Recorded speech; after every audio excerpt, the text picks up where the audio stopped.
Hi, this is Ranger Pete from Fredericksburg and Spotsylvania National Military Park. Welcome to the Civil War 160th and 60.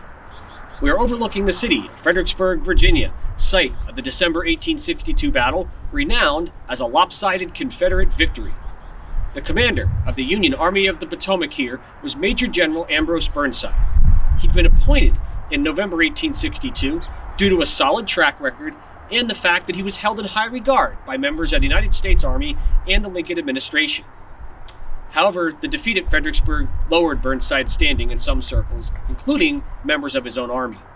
A steadfastly honest man, Burnside wrote a letter to the press, accepting accountability for his actions here. This brought him much criticism, even among his own subordinates.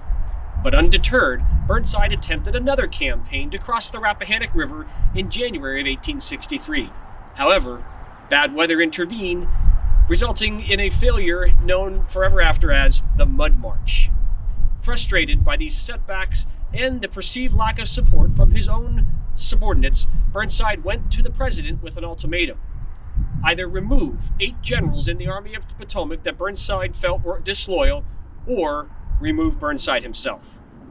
Effectively unable to do the former, Lincoln chose the latter. However, contrary to the popular belief of many, Burnside was not dismissed from the Army after Fredericksburg, but instead reassigned.